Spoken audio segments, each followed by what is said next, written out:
خوب بڑھاوا دیا. نتیجہ کیا ہوا کہ سارے اودھ کے علاقے میں یہ چیز زور و شور کے ساتھ پھیلی. جو مسلمان سمجھدار تھے انہوں نے اپنے آپ کو اس دور سے دور رکھا. آپ کو یہ جان کر کے حیرت ہوگی کہ ہمارے گوڑا بستی سدھارتھ نگر کے علاقے میں تعزیہ غیر مسلم بناتے ہیں. تعزیہ غیر مسلم بناتے ہیں. میرے گاؤں کے اس بچے سے پوچھیے آپ جو ابھی باہر نہ نکلا ہو, گاؤں ہی میں رہتا ہو, کہ محرم کس کا تہوار ہے تو کہے گا غیر مسلموں کا. وہ وہاں بالکل پرزور شور کے ساتھ مناتے ہیں. ہمارا مسلمانوں کا کوئی تعلق نہیں اس چیز. تو حکمراں کا جو مذہب ہوتا ہے وہی رعایا کا مذہب بن جاتا ہے.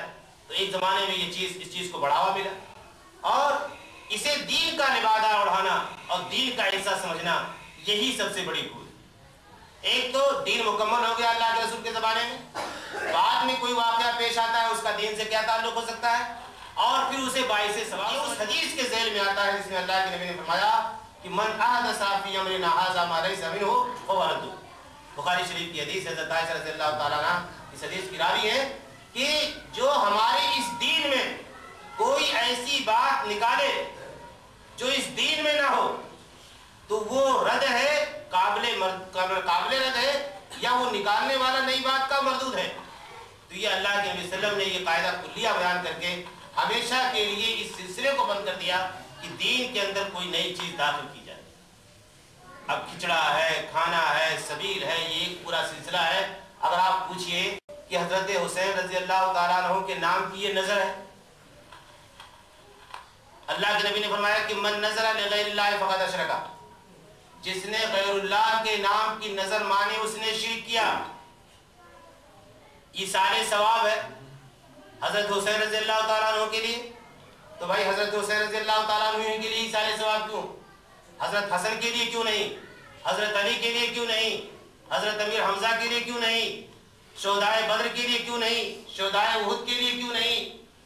کتنے سارے مسلمان کرام صحابہ کرام اس زمانے میں شہید ہوئے, ان کے لیے سارے ثواب کیوں نہیں؟ یہ خاص اس شخصیت کے لیے سارے ثواب کا کیا مطلب؟ تو سارے ثواب کا کی یہ پوری تھیوری یہ پوری غلط ہے. اللہ کے نبی صلی اللہ علیہ وسلم نے کہیں اس بات کی تعلیم نہیں دی. امت کے تمام گزرے ہوئے لوگوں کے لیے امت کا ایثار ثواب یہ ہے کہ آپ ان کے لیے دعا کریں, آپ انہیں اپنی دعائے خیر میں یاد رکھیں. ربنا اغفر لنا ولإخواننا الذين سبقونا بالإيمان. قرآن مجید نے کہا کہ اے اللہ تعالیٰ ہماری مغفرت فرما اور ہمارے ان بھائیوں کی مغفرت فرما جو ہم سے ایمان میں یعنی سبقت لے گئے یا پہلے مومن ہوئے اور وہ گزر چکے دنیا سے. تو ان کے لیے ایثار ثواب یہ ہے کہ آپ ان کے لیے دعا کریں, نہ کہ یہ ساری رسمیں نکالی جائیں. اور رسموں کو ظاہر بات ہے کہ آپ یہ سمجھتے ہیں یہ جو کھانے جتنے قسم کے ہوتے ہیں یہ اس پر غیر اللہ کی رضامندی کی مہر لگی ہوتی ہے اور یہ کھانا حرام. قرآن مجید نے وما اہل بہ لغیر اللہ کہہ کر کے کہ ہر وہ کھانا ہر وہ ذبیحہ مسلمان کے لیے حرام ہے جس پر اللہ کے علاوہ کسی اور کا نام لیا گیا.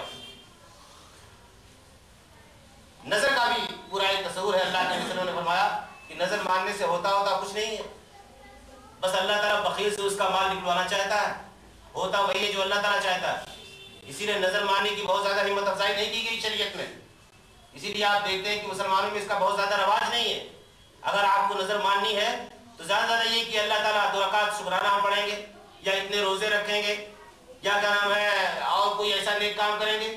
یہ صدقہ و خیرات کا اور پورا یہ سلسلہ جو شروع کیا گیا ہے اسلام کی پوری تاریخ اس سے دعویٰ کرتی ہے.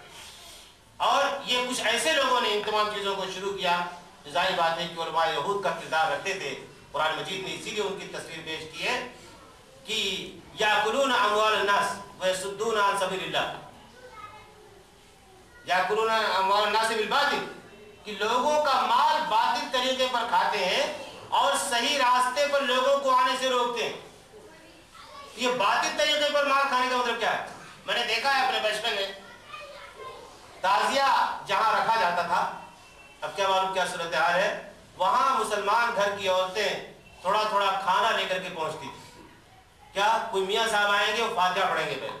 میاں صاحب کا بھی عزیز تصور ہے گاؤں دیہات میں.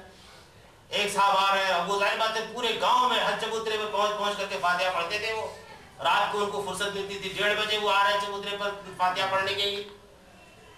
ہر عورت اپنے ڈلیے پر